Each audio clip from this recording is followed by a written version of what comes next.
início desse encontro foi exibido vídeo-arte intitulado de Campanha Call, produzido pelo Instituto Maria da Penha, em 2020, sobre o tema de violência doméstica. Esse vídeo-arte está relacionado aos assuntos abordados neste vídeo. Eu já acho que eu tinha visto esse vídeo eu acho que utilizaram até como a nível nacional, né, de propaganda para a questão da denúncia, né? Eu já tinha até visto ele, mas ele é muito impactante, ele. Interessante essa proposta dele, porque ele é um vídeo arte, né? É tipo um teatro, né? Que mostra um pouco da realidade e um pouco também de possível alternativa, né? Para como driblar as ações do agressor e conseguir um apoio para a vítima. Então a gente acabou escolhendo ele por ser um vídeo nesse sentido, assim, né? Bem prático. Então a gente escolheu também para ser um pouco do pivô, assim, né? Dessas ações ou medidas, né, em apoio às vítimas de violência. E aí a Patrulha Maria da Penha, né, é uma das estruturas que participam dessa rede de apoio às vítimas.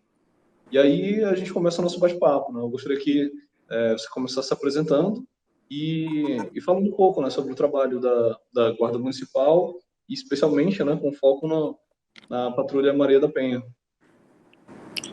Então, a patrulha, ela surgiu de um acordo de cooperação técnica 023/2019, então nós temos aí já mais de 2 anos, que ela é de fevereiro de 2019, então nós temos mais de 2 anos e meio de atuação, né? Isso dá o quê? 24, 28 meses, há mais de 28 meses que nós estamos atuando. O termo de cooperação técnica envolveu Estado e município, o Estado através do Tribunal de Justiça e Polícia Militar, bem como para a paz, e o município através da sua guarda municipal e bem como da estrutura, né, do veículo para a utilização da patrulha, né?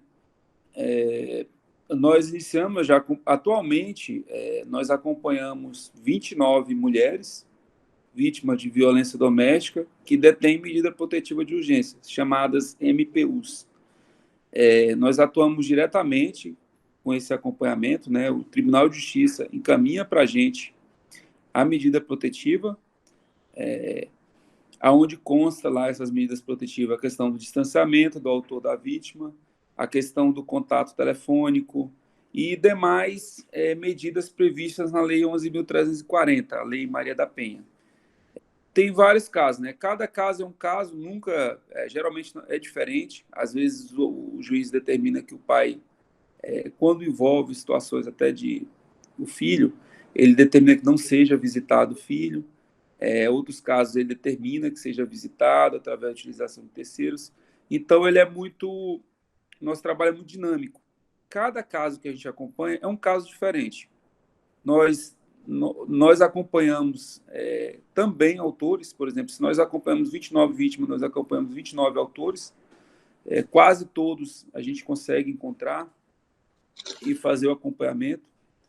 E nesse trabalho, ele consiste da fiscalização da medida protetiva, porque antes o juiz emitia a medida protetiva, que tem duração de 6 meses, podendo ser prorrogado ou tiver descumprimento nos 3 primeiros meses, ele pode ser indeterminado.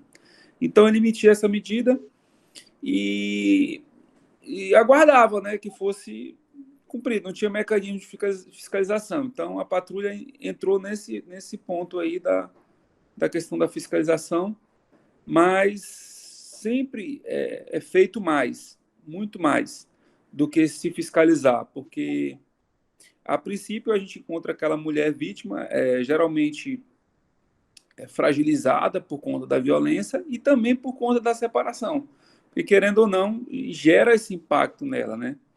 E, posteriormente, a gente faz aquele acompanhamento, a questão da escuta, o acolhimento.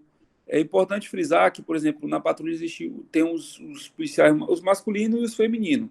Os femininos só acompanham as vítimas. Então, o masculino não tem praticamente contato com elas.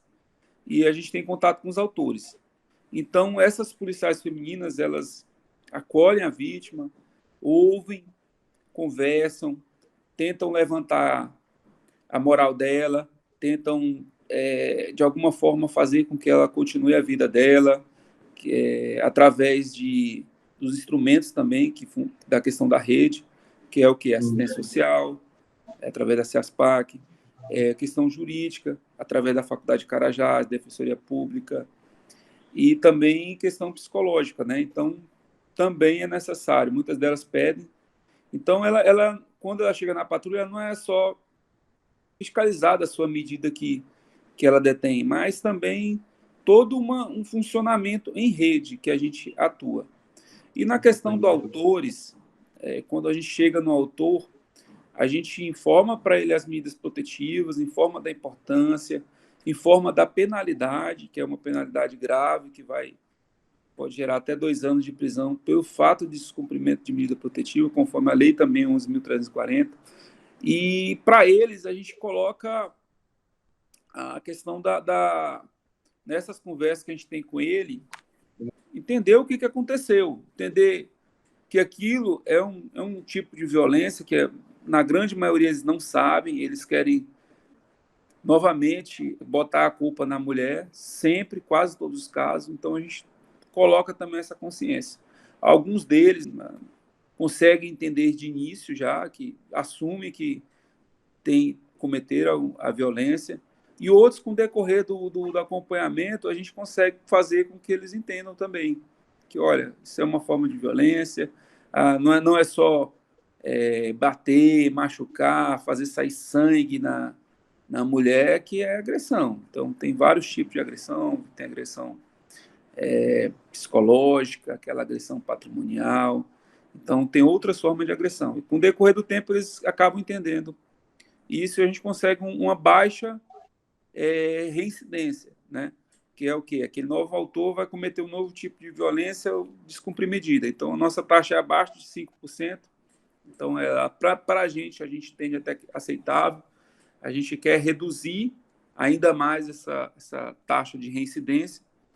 E também o nosso foco, a nível de Marabá, é a questão do feminicídio, que é um indicador que atinge muito a sociedade, e a gente pretende ele zerar, né, desde o nosso início. Nós continuamos mantendo o mesmo percentual.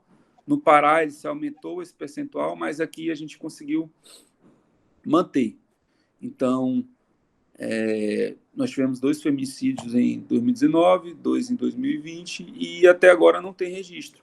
Então, a gente quer zerar. Então, a expectativa é que esse ano seja zerada essa questão do feminicídio aqui em Marabá. Os nossas metas, né? Em relação aos registros, na verdade, de violência doméstica, no início da pandemia, vocês perceberam um aumento, uma diminuição, uma estabilidade em relação a esses números? E se puder também falar um pouco sobre o que aconteceu com esses números no decorrer também da pandemia, né, até hoje. Aqui em Marabá, nós trabalhamos, a patrulha trabalha em conjunto no Parapaz, né? Nós trabalhamos aqui dentro do Parapaz. No Parapaz fica a Delegacia da Mulher também, a DEAN, e também a DEACA, né, que é a Delegacia da Criança e Adolescente. Mas dentro dessa DEAN, o que a gente percebeu nesses 3 primeiros meses de pandemia, assim como ocorreu na sociedade, foi essa questão do medo. Todo mundo ficou muito abalado e acabou todo mundo ficando muito em casa. E aqui na delegacia, ela praticamente ficou vazia nos 3 primeiros meses, né, de pandemia, que seria aquele março, abril, maio ou junho. Houve esse recuo grande. Porém, a violência não deixa de existir, né? Então, a mulher acabou aceitando nesse período essa violência, até por conta do medo da pandemia também, contribuiu para que ela não saísse de casa. E, posteriormente, lá para julho, agosto, essa demanda reprimida, ela voltou à tona com força. E, desde então, não parou, só aumentou. Então, na verdade, o que houve foi isso, foi uma demanda reprimida nos 3 a 4 primeiros meses, e, posteriormente, houve a questão dessa chegada dessa demanda, que houve reprimida. Então, houve um aumento muito grande, esse percentual em torno de 40%, 50%, ele houve esse aumento, né? Então, tanto é que se aumentou a emissão de medidas protetivas também. Então, a pandemia foi um fator, sim. A gente até entendia, no começo a gente achou que ia diminuir, mas posteriormente a gente entendeu que havia essa demanda reprimida. E houve um aumento significativo da questão da violência. E Aqui em hoje? Marabá, da violência doméstica. E hoje, Mas como é que, não a questão do aumento do feminicídio. atualmente, como é que se encontram esses números aqui em Marabá? Esses números de violência? E, Alex, a questão dos indicadores que a gente fala da violência doméstica, a gente tem que entender pela ótica do trabalho anterior. O que aconteceu anteriormente, o histórico, né? Para a gente entender o contexto. Anteriormente, houve um trabalho muito forte, isso coisa de 2, 3, até 4 anos atrás, houve um trabalho muito forte de se formalizar a rede de proteção, estruturar essa rede e se trabalhar a questão das denúncias, né? Se trabalhar muito na sociedade, e sair daquela esfera administrativa que os órgãos, as entidades trabalham e ir para a rua, ir para a imprensa e convidar, chamar aquela mulher que sofre violência doméstica a ir nos locais onde ela pode, que são as portas de entrada, né? E a denunciar. Então, o que aconteceu foi isso. Se aumentar o trabalho, se aumentou. Mas vem aumentando gradativamente no decorrer desses anos os índices de violência doméstica. Tanto é que se aqui em Marabá o maior número de ocorrências que a gente se depara é questão de violência doméstica. Não, às vezes não é nem tanto furto, roubo, mas sim violência doméstica aqui.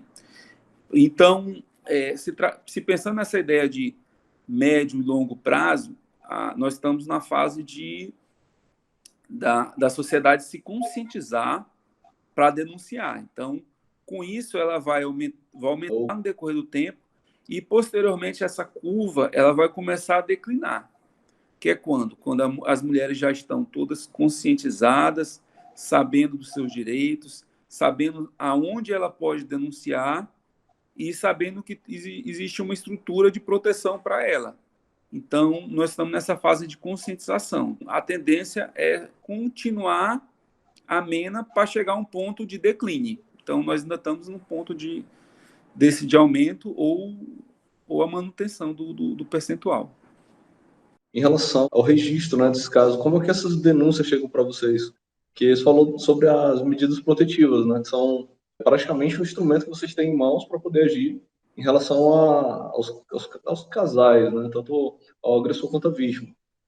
Como que elas conseguem fazer, como que elas conseguem chegar até vocês? Somente por meio de via judicial? Ou elas podem diretamente bater na porta da patrulha e já tentar conversar com o pessoal? Tem um pré-atendimento com o Parapaz. Como que funciona, em outras palavras, o primeiro passo para chegar até vocês? Para a mulher ser acompanhada pela patrulha, ela tem a questão da violência doméstica e tem as portas de entrada, né, que a gente fala. Então, a delegacia é uma porta de entrada, a delegacia da mulher, até as outras delegacias também, né, que não são especializadas. Tem a rede de proteção, no caso das entidades, as ONGs, também são porta de entrada, porque elas trazem essas mulheres, elas conscientizam, elas geram conhecimento para elas, bem como o próprio Ministério Público também é uma porta de entrada. As mulheres às vezes vão no Ministério Público quando às vezes é negado algum direito, alguma coisa, então também é porta de entrada. E também a gente trabalha muito questão de dúvidas, né? Quando as mulheres têm dúvidas e quer os procedimentos, então, no caso, ela tem que procurar essas portas de entrada após ela fazer o seu registro de ocorrência, ela solicita, no caso, ela solicita a medida protetiva e essa medida protetiva ela é emitida pelo judiciário. Nós temos caso aqui, inclusive, por coincidência, foi ontem, que em menos de 24 horas a gente já estava com a medida protetiva da mulher. Ela chegou na delegacia, em menos de 24 horas já estava com a gente praticamente, no dia ela veio, no outro dia, antes de completar 24 horas, a gente já estava acompanhando ela, que a gente conseguiu encontrar. Então, assim, tem esses casos que são bem rápidos, a justiça funciona bem rápido por conta da emergência. Então, o judiciário emite. A mulher também, no caso, ela pode, quando fazer o registro, ela solicitar o acompanhamento da patrulha. Olha, quero ser acompanhada pela patrulha. Então, a gente também acompanha quando ela solicita. Aí a delegada ela faz a solicitação também para o judiciário.